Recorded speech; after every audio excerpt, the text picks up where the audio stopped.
You want to know what's going on. I understand. I've dealt with a lot of trigger-happy flyboys like you. You're impulsive, dangerous, and the last thing we need right now.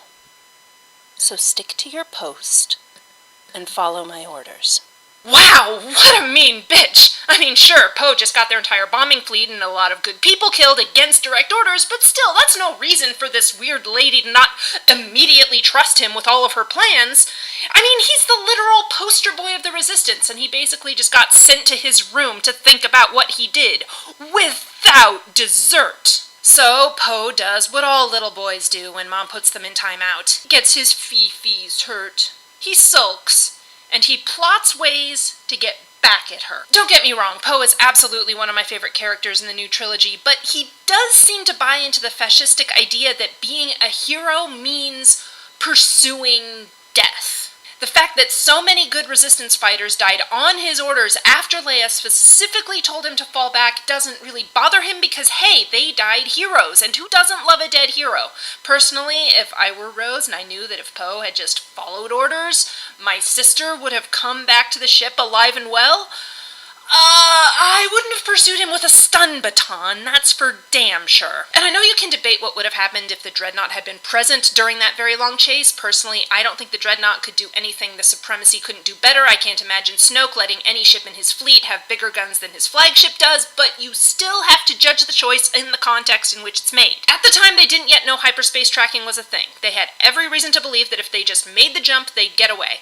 Poe chose on his own end against direct orders to spend the lives of his fellow pilots for no reason other than he couldn't see a big, fat, juicy target in front of him and not go for it. These are Poe's flaws: pride, short-sightedness, and a tendency to spring into action with complete disregard for the bigger picture. All good traits in a fighter pilot, disastrous in a combat commander. The joke about Poe is that he's the real Mary Sue of The Force Awakens. So skilled, he runs rings around trained combat pilots, he's handsome, charming, courageous, quips in the face of danger, doesn't accidentally feed his friends to Rathtars or get so freaked out that he just runs off blindly into the woods like a dumbass, has no perceptible flaws, and is loved by everyone, even his enemies. In The Last Jedi, we see that these gifts have drawbacks. Poe really needs to learn that victory isn't about just blowing up one more enemy ship. Sometimes the only way to win is to just live to fight another day.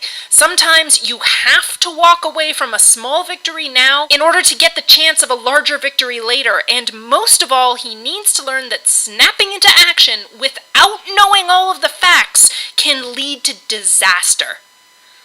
This is where Holdo comes in. I don't think any aspect of The Last Jedi story is more overlooked, mischaracterized, or flat-out ignored than Vice Admiral Gender Studies herself. I mean, just look at her standing on a warship in her flowing dress and matching purple hair. Surely she shouldn't be here, right? Her part could have been done just as well by Akbar or Leia, and then one of them could have had that epic light-speed ram, instead of giving one of the most awe-inspiring moments in all of Star Wars to this new character we don't know, don't trust, and really don't like. Surely that would be better, right? Well, no it wouldn't be, and I'll tell you why. It's really important to the story that Holdo is a stranger. When she appears on the Bridge of the Raddus, her personality, strategic approaches, and leadership style are all unknown both to Poe and to us. We get one line about a great victory she apparently won, but other than that, she's a total unknown, a completely blank slate. And no one even wants her there. The Resistance is a paramilitary group that is built pretty solely around Leia and staffed by those who are, for the most part, less about her cause than they are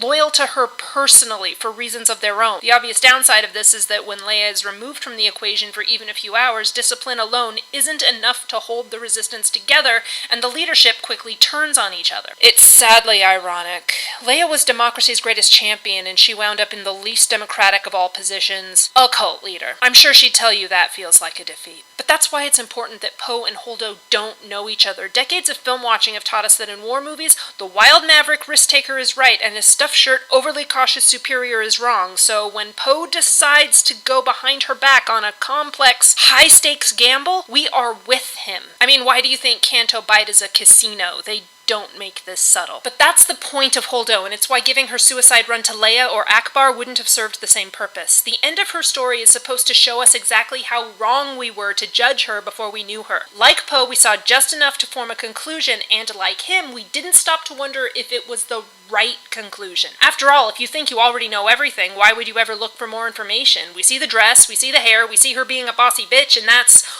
all we need, right? In this way, she and DJ were intentional mirrors of each other. She gives off a negative first impression, but proves her worth and comes through in the end. He gives a positive, or positive enough first impression, but just when you need him most, he stabs you in the back. It's all very deliberate misdirection, and you're mad because you fell for it. But this is what wouldn't work if you switched out Holdo for Leia, or Akbar, or somebody else the audience already knows and trusts. Really, can you imagine Poe barging into the bridge and calling Akbar a coward and a traitor?